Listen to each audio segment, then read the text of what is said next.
तो हमको क्वेश्चन दिया है, जो भी दिया है, ठीक है, मैट्रिक्स के रूप में कुछ रिप्रेजेंट वगैरह किया गया है यहाँ पे।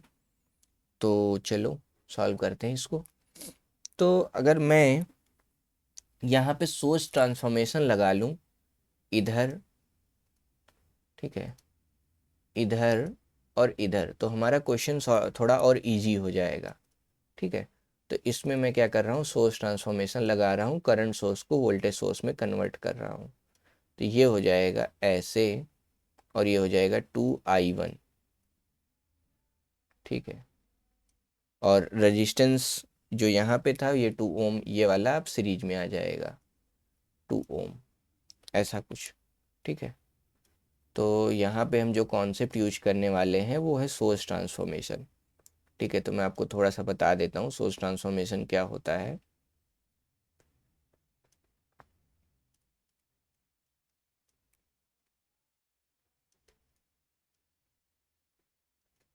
देखो, अगर ये एक करंट सोर्स है, ठीक है, और इसके पैरेलल में एक रेजिस्टेंस आर लगा है, तो इसको हम ऐसे रिप्रेजेंट कर सकते हैं।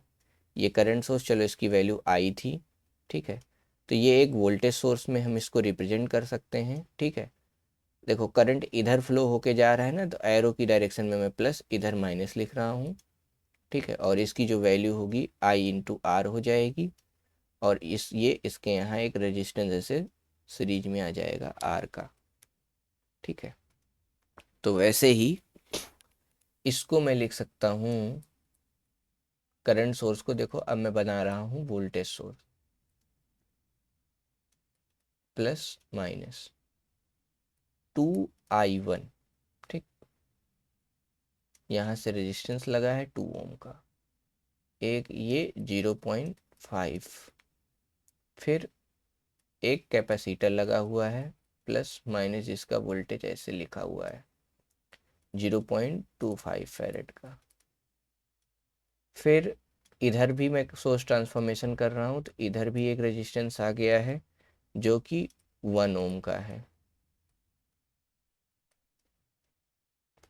और इसको मैंने बैटरी लिख दी है, प्लस और माइनस ये I2 बैटरी हो गई है। अब ये हमारी सिचुएशन है, ठीक। अब इस सिचुएशन को हम ध्यान में रखते हुए अब दोनों तरफ हम दोनों लूप में KVL लगाएंगे। ये रहा मेरा लूप 1 और ये मेरा रहा लूप 2, ठीक है। तो पहले लूप में ये लूप 1, ये लूप 2, तो KVL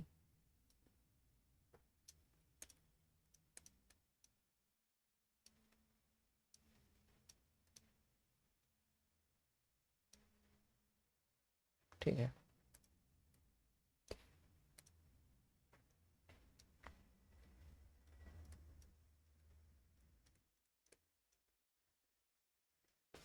एक चीज़ और, यहाँ पे फ्लो होने वाले करंट का नाम I था, ठीक है। और इधर फ्लो होने, इस ब्रांच में फ्लो होने वाले करंट का नाम,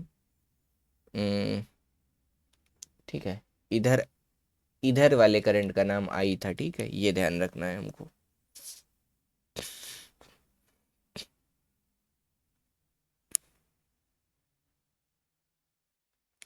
तो इधर से चलते हैं KVL लगाते हुए, इधर से मैं चल रहा हूँ, तो -2i1 प्लस 2i, ठीक है, -LdI/dt, क्योंकि यहाँ क्या लिखा हुआ है, एक करंट इंडक्टर लगा हुआ है, ठीक। तो -L कितना है 0.5, और इस केस में I क्या है, ये I है di/dt, ठीक। और इस वोल्टेज का नाम V है, ठीक है, इस वोल्टेज का नाम V है। तो यहाँ +LdI/dt और प्लस V, और इधर से घुसा था तो ये -2i1 हो गया, ठीक, इक्वल टू 0। तो ये मेरी एक लूप इक्वेशन हो गई, और मैं इसमें क्या करता हूँ, चलो di/dt को अलग लिख लेता हूँ, जो कि हमें बाद में नीड पड़ेगी। तो अभी के लिए चलो मैं इक्वेशन ऐसे ही छोड़ता हूँ। पहली इक्वेशन ये हो गई। अब इस साइड से हमें लगाना है केस KVL, ठीक। यहाँ चलो केवीएल ना लगा के यहाँ मैं लगा लेता हूँ केसीएल। ठीक, यहाँ पे मैं लगा लेता हूँ केसीएल। तो मुझे क्या करना है, इस आई करंट के बारे में नेचर चाहिए, तो इस जगह पे मैं बोल रहा हूँ एक्स।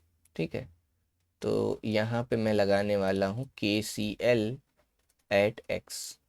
ठीक है, एक्स पर मैं के सी एल लगा रहा हूँ। देखो क्या होगा, ये करंट ऐसे फ्लो होके जाना है, तो यहाँ मैं लिख सकता हूँ 0 x - i2 ऐसा कुछ करके, और इधर से जो करंट आ रहा है वो तो आई आ रहा है। ठीक, और कैपेसिटर है, तो कैपेसिटर से फ्लो होने वाला करंट क्या होता है, C dV/dt होता है।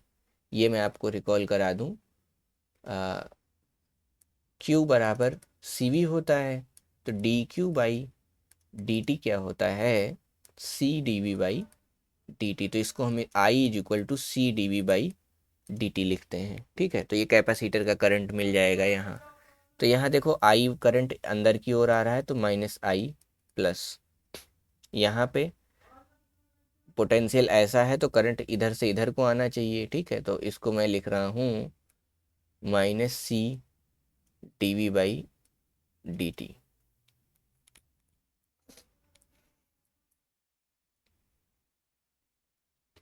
तो C कितना है, 0.25 है।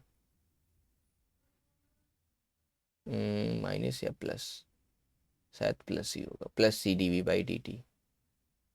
ठीक है, 0.25।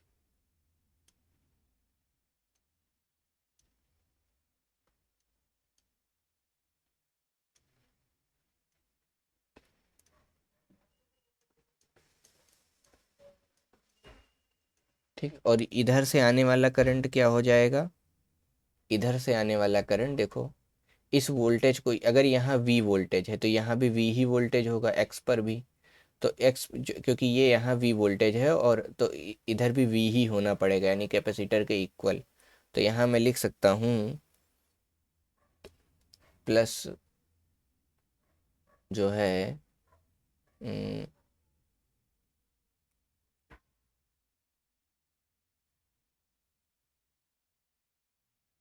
V माइनस ये वाली बैटरी का potential divided by 1 equal to 0। तो ये दो इक्वेशन हमारी बन गई। ठीक, अब इन दो इक्वेशन को देखो, मैं मैट्रिक्स में भी चल के रिप्रेजेंट कर दूंगा। केवीएल केसीएल की ये दोनों इक्वेशन है जो,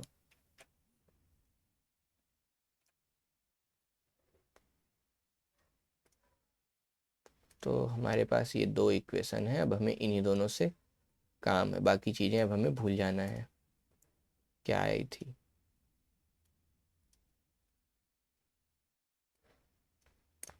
ठीक है,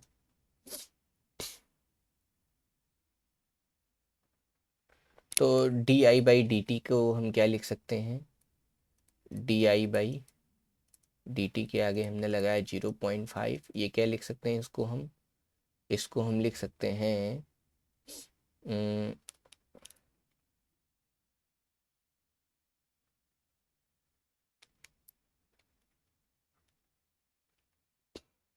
2I1 माइनस 2I। ठीक, और माइनस का V।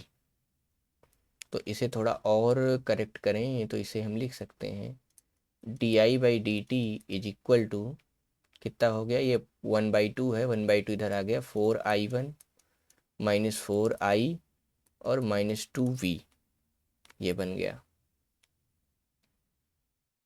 और ऐसे ही अगर इसको सॉल्व करके लिखें तो ये क्या हो जाएगा, -I इज, अगला हमें किसके लिए लिखना है, dV/dt। तो dV/dt को हम लिख सकते हैं, इसको हम लिख सकते हैं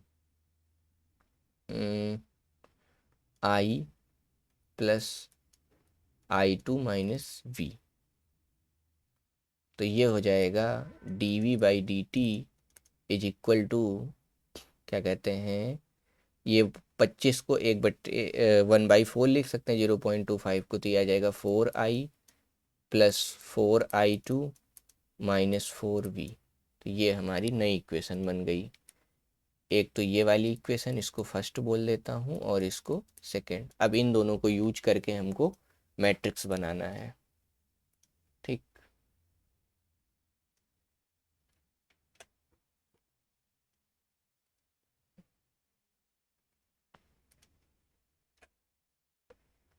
पहली इक्वेशन और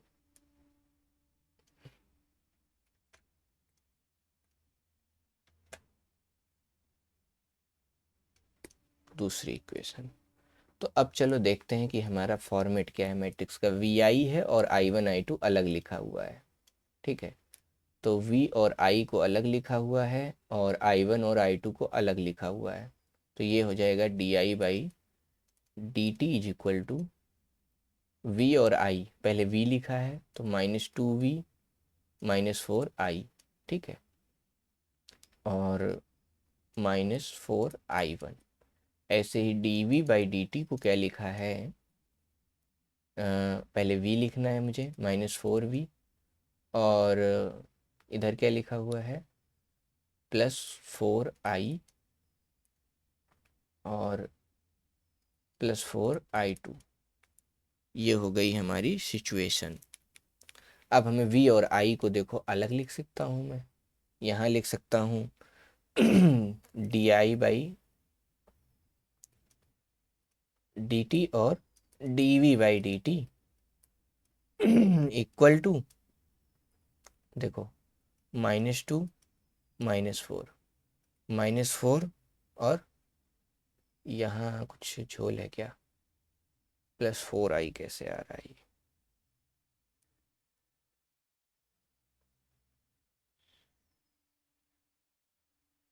ठीक है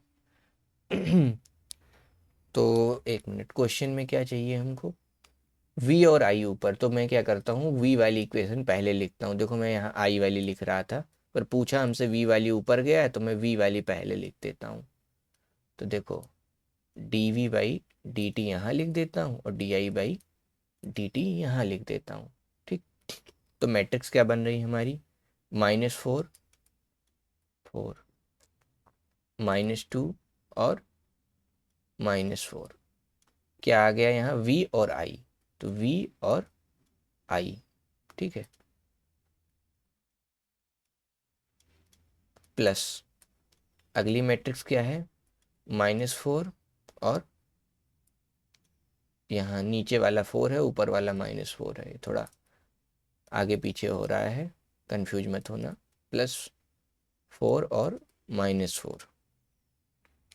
ठीक है, +4 और -4। अब इसको लिखने के लिए हम इसे आइडेंटिटी के फॉर्मेट में लिख देते हैं, ताकि हमें जो आंसर मिले वो वही मिले। तो यहाँ I1, एक चीज़ और, ये I1 था। ठीक है, तो I1 और I2। ठीक, ये मैट्रिक्स ऐसे ही यहाँ। अब I1 किससे मल्टीप्लाई हो रहा है, -4 से, तो इसको 0 कर दिया मैंने। और फिर I2 देखो, क्योंकि इस इक्वेशन में I2 नहीं और इस इक्वेशन में I1 नहीं है, तो इसलिए यहाँ मैंने 0 रखा है। तो यहाँ देखो, यहाँ +4 था तो यहाँ मैं +4 लिखा। ठीक, और +4 क्या था, पहली इक्वेशन में I2 के लिए लिखना था, तो I2 की पोजीशन पे मुझे +4 लिखना चाहिए इसमें। कुल मिला के सार ये है कि मैं इस इक्वेशन को सॉल्व करूं तो मुझे ये मिल जाना चाहिए, इस मैट्रिक्स को पलटूं तो मुझे इधर वाली चीज़ मिल जानी चाहिए। तो यहाँ आ जाएगा 4, और ये देखो I1 भी यहाँ ये पॉजिटिव था। ठीक है, और यहाँ आ जाएगा 4 0 0। तो इसको थोड़ा और अगर सही तरीके से लिखा जाए तो इसी मैट्रिक्स को हम लिख सकते हैं ऐसे, D by D T of, अब यहाँ कहीं कहीं v और i के ऊपर डॉट लगा देते हैं डी बाई डी टी लिखने की जगह। ठीक, is equal to -4 4 -2 -4 V I plus 0 4 4 0 I1 और I2। ठीक, तो अब हम चलते हैं अपना ऑप्शन मैच करने। कौन सा ऑप्शन करेक्ट है। तो -4 4 -2 -4 VI 4040 यानी ऑप्शन नंबर 1 हमारा करेक्ट है, बाकी इनकरेक्ट हो गए। ठीक है, ठीक।